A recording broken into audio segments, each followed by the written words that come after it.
baby. Extra bright, I want y'all to see this.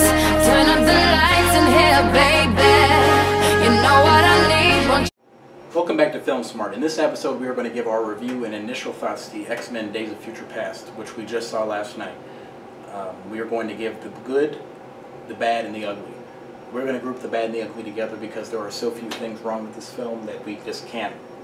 We just can't do that. There's nothing to say. This movie is so good. Not Amazing Spider-Man good, but it is definitely very, definitely very good. But we're going to give the good impression right now. All right. So we just saw it last night. What are your thoughts on it, Josh? A great movie. It was probably the best movie I've seen this year. Yeah. And I mean, it doesn't make all the other movies bad. Yeah. Captain America was still just as good. And Amazing Spider-Man was still garbage. And this movie's it's great. Yeah. I mean, it had just about everything we wanted. It had a lot of these characters come back that we wanted. It had those nostalgic moments where you're just like, oh man, I remember watching that next two. Yeah. Yeah, when, I was thinking about the opening scene when they had Storm, X, Professor X, Magneto, Wolverine all come out and it was amazing. It hits you. Yeah, it's like... Yeah, those are the X-Men. Yeah, and they've been with it since the beginning.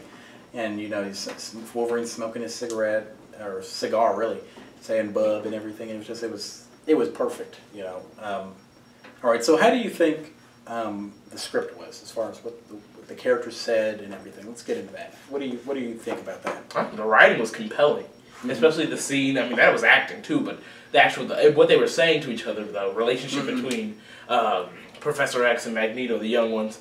There's just that whole. It's kind of a journey to see how they came from X-Men First Class to this movie all the way to the end, and you're just seeing.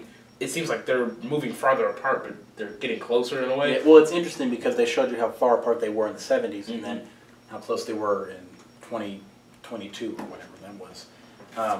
It was really interesting to see how their relationships changed, and I think the script was very good at explaining that with the words they said. On the plane when he was talking about all the X-Men that had died from X-Men First Class and how they had abandoned each other and everything. That was really good. That was a powerful moment. And I think the script was really good in just giving people. Mystique had some really great lines. Wolverine. There was a deep message in this movie, about equality, as there has always been in every X-Men movie, most X-Men movie, the good ones. And so not X-Men Origins Wolverine. That was just, the message was garbage. Or Last Stand. But, the underlying message, at least, and trying the underlying message in most of these, is to have equality and that nobody is better than anybody, and that even though somebody might seem dangerous on the outside, they can be a good person.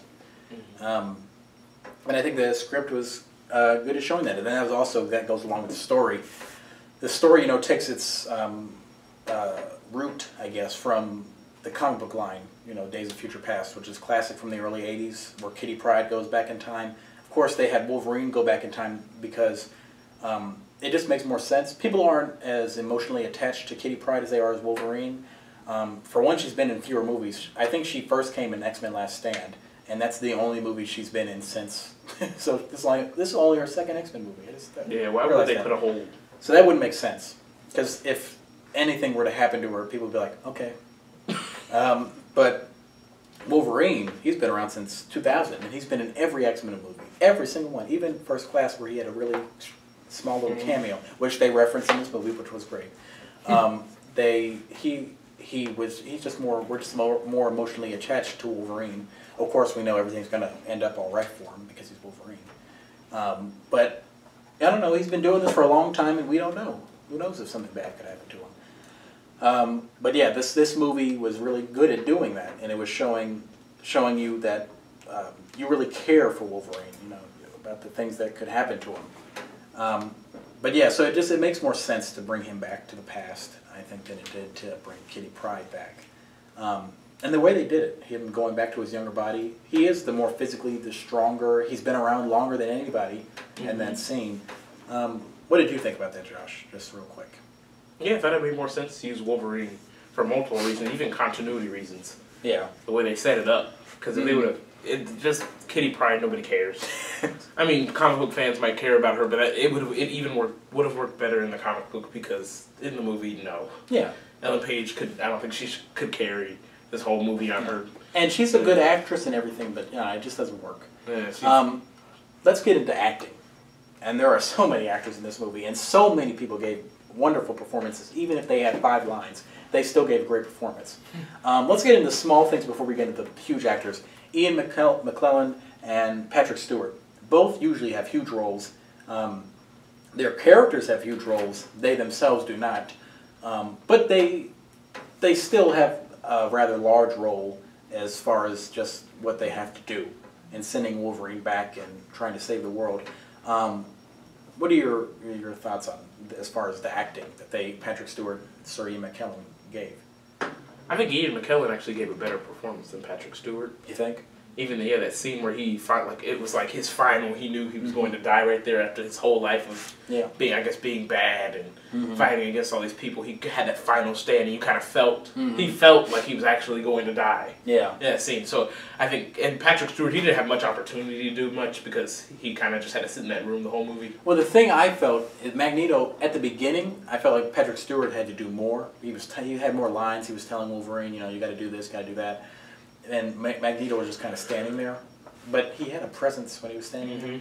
And maybe it's just because he's Ian McKellen and he always has a presence.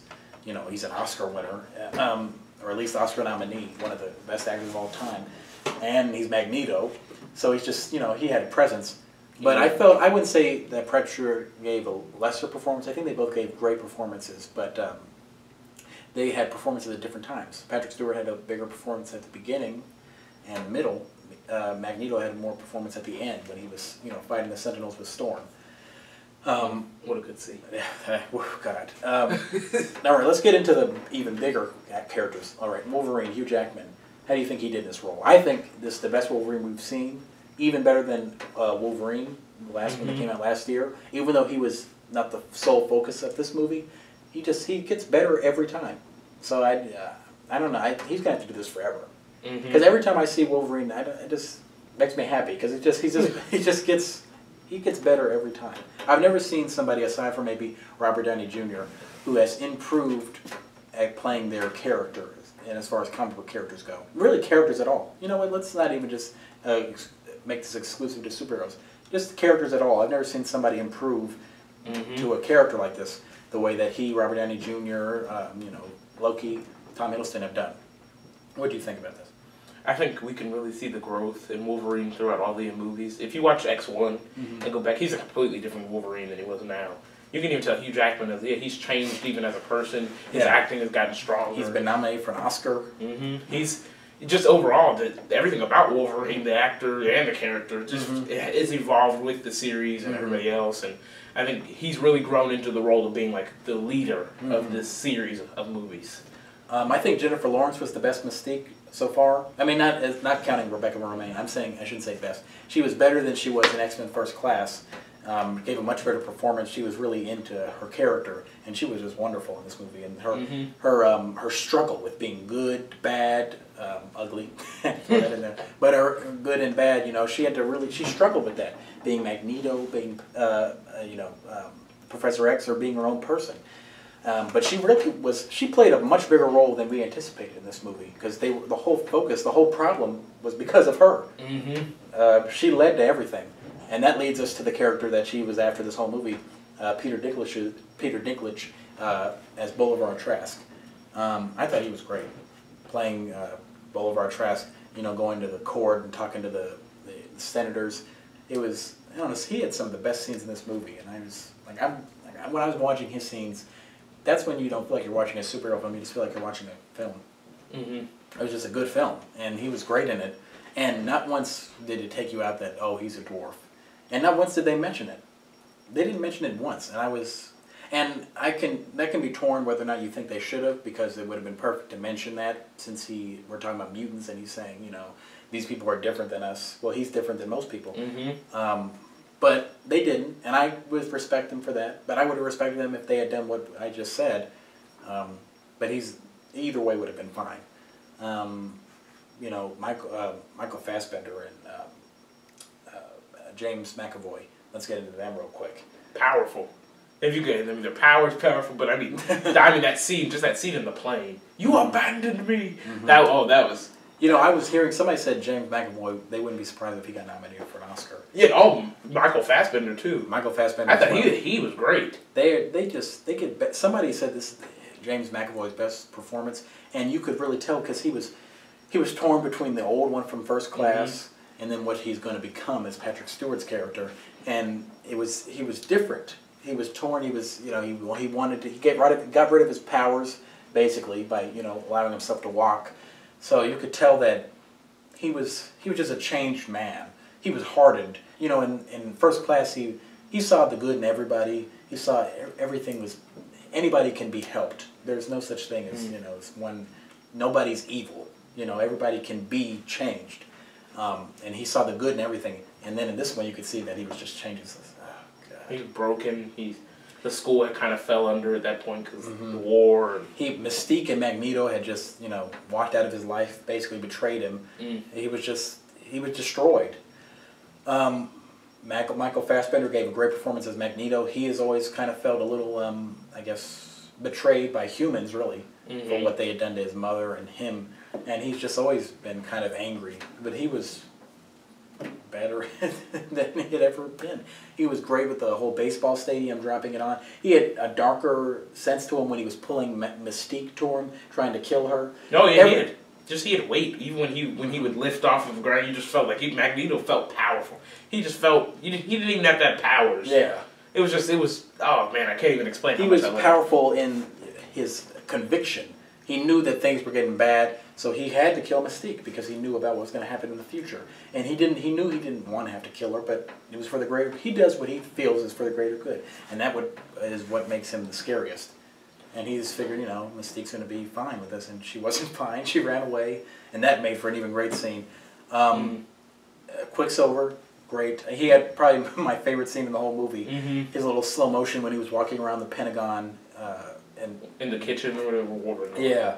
That was just so cool. The whole Pentagon breakout scene, one of the best scenes in any superhero movie, and very reminiscent to Nightcrawler in X2. And this film really actually is nostalgic in that it takes you back with the old cast and First Class, really, because it's been a few years since we've seen them. It just takes you back to that time and what you felt like, and it was great. And it harkened back, to X2. It took the best things from X2 and X1 and X-Men First Class and then brought its own little thing, and it just worked perfectly. The story was great. I thought, like we said, that it was just a great story going back from the 70s to 2020 something. And that worked. Yeah. It wasn't like, oh, we have to go see the future now to see what's happening. It was seamless. And as the stories intertwined, you thought, oh God, this works. It's so good. And then the future would always propel you forward in the story, and it would drop you back in the 70s. The great thing about it is a lot of times when you go back to the past, you're thinking, oh, I know what's going to happen. He's not going to get hurt. He's not going to die. You didn't know that. Yeah. This was different because whatever happened would affect the future. So if Wolverine decided, hey, I want to go kill, Magneto, Magneto would have disappeared in the future. So it would affect it because you had somebody from the future in the past. That's the great thing about time travel and what made movies like Back to the Future so great is because what happened then could affect the future. It wasn't like going to watch The Hobbit, which are fine films, but at the end of the day, Gandalf's going to be fine. So, it's different. But yeah, I think everybody gave a great performance, great story. It was just seamless. One of the things I noticed is when they would show TV, what it looked like in the 70s, what TVs looked like in the 70s, showing you clips of like Mystique falling to the ground, which was kind of dark. Yeah, it was crazy, and just showing you like what it looked like on the TVs of people actually watching it. You really felt like you were in the 70s watching this. See, that's how I felt when I left the theater. I went, oh gosh, this is 2014, and mutants aren't real. So I was like, oh gosh. And a lot of people are saying that this movie could get nominated for Best Picture at the Oscars. I hope it does. I don't know if it will, mainly because it's May 23rd when it came out. And the Oscars that would happen be huge until February, for this March. franchise. If this happened, that would be groundbreaking. The closest a superhero movie has ever done that is Dark Knight, and that's because Heath Ledger won an Oscar for playing the Joker. That's the closest superhero movies have ever come to doing that. If this can do this, if this can get nominated for Best Picture, I'm telling you that superhero movies are going to be stepping it up. Watch Batman versus Superman. Watch Avengers 2. Watch Avengers 3. Watch Justice League. These movies are going to get bigger and better. X-Men Apocalypse, Fantastic Four.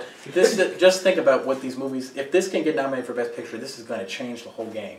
And this is going to change the face of because superhero movies are not looked at as, I don't know what the word is, as high regard as something like The Godfather or Shawshank Redemption or Citizen Kane. If this can do that, maybe it could. Opens that door. I'd say The Dark Knight is the closest that anything has ever come to being as highly regarded as Godfather or something like that. So if this could be the game changer. I hope it is, because I really want to see superhero movies succeed. This movie was a great movie. We couldn't touch everything. Let's get in the bad real quick. Okay, so let's give our initial number for this movie. I got to give it a 10. 10. Nothing wrong with it. 10. So out of 10, I'd give it a 11. 11. Yeah. You know what? I'll change it to a 10.5. You know, I mean, it really is that good, and it's even better the second time. Because I was thinking, is there a problem I had with the movie? I was like, no. Yeah, I could. There was nothing in the theater when I was watching it. There was something going, ugh. What is that? No shaky cam, nothing. Oh. Even Halle Berry, who I don't think is like that great of an actress, gave a fine performance. Yeah, she really brought it. She was fine, and she was great in this movie. When they brought back the old cat, you didn't even mention Jean Grey, Cyclops, Frasier as Beast. It just, oh god, there were so many good things. That was the real dream scene. Yes. When you see Wolverine wake up in the old and the. Actually, I mean, not old, but in the future. Yeah. Academy or it felt old because it was nostalgic. Yeah. It felt like I was watching the X-Men 4 that never happened. You even get to see the whole Cyclops. He's still at Wolverine to stay away from Jean. Yeah. Oh gosh. Oh. Man, we could talk for days about how great this movie is, but we had to fit this into under 20 minutes. So yeah, 10, 11, out of 10.